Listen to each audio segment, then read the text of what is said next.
Hello, welcome to Not for Exam, and I am your host Sujit, and we are going to discuss about work done by torque on a rigid body under pure rotation. As shown in the figure, that point of application of force is moving in a circle centered at point O, and position vector of P with respect to O is R vector. Displacement of point P in dt time will be dl vector, that will be equal to V vector into dt, where V vector is equal to omega vector cross R vector, and therefore work done by force F in dl vector displacement will be equal to F vector dot dl vector, that will be equal to F vector dot V vector into dt, which will be equal to F vector dot omega vector cross R vector into dt, that will be equal to box of F vector omega vector R vector into dt, that will be equal to R vector cross F vector dot omega vector into dt. Omega vector into dt will be equal to angular displacement d theta vector, and R vector cross F vector will be equal to tau vector. Therefore dw will be tau vector dot d theta vector, which will be equal to tau n into d theta, where tau n is component of torque vector along the d theta vector or omega vector or along the axis. If tau vector is along the axis, then magnitude of torque will be equal to magnitude of torque along the axis, and in this simple case dw will be equal to tau into d theta. If there are more than one force, then total work done will be sum of the work done by all the forces. Therefore dw will be equal to dw1 plus dw2 plus dw3 and so on. That will be tau1 d theta plus tau2 d theta plus tau3 d theta and so on, where tau1, tau2, tau3 are the components of torque along the axis. So dw will be equal to tau1 plus tau2 plus tau3 and so on into d theta, that will be equal to tau net into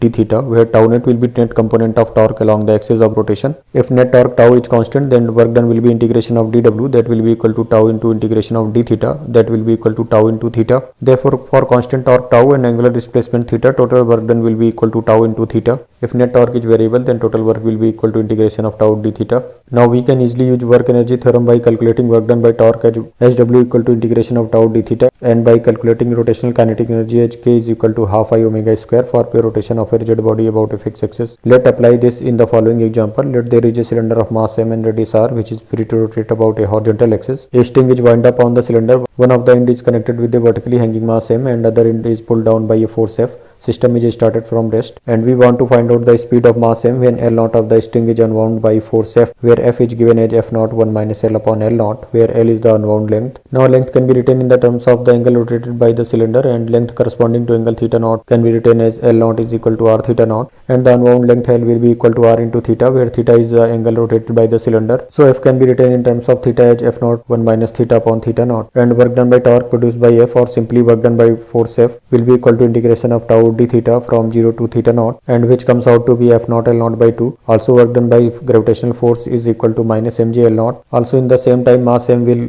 move upward by L naught distance, and the work done by gravitational force will be equal to minus mg into L naught. Let at this instant m has a speed v and cylinder has angular speed omega, then since string is not slipping, omega will be equal to v upon r, and kinetic energy of mass will be translational kinetic energy of mass, that will be equal to half mv square, and kinetic energy of the cylinder will be equal to pure rotational kinetic energy of the cylinder, that will be equal to half I omega square. And by work energy theorem, total work done by force F and mg will be equal to change in kinetic energy, that will be equal to final kinetic energy, that is half mv square plus half I omega square, and from the above relations v comes out to be root of L naught F naught minus 2 mg upon 2m plus m. It can be seen from the above expression of v that F naught must be greater than 2 mg to pull the mass over the cylinder. Thanks for watching Not for Exam, and we will see you next time.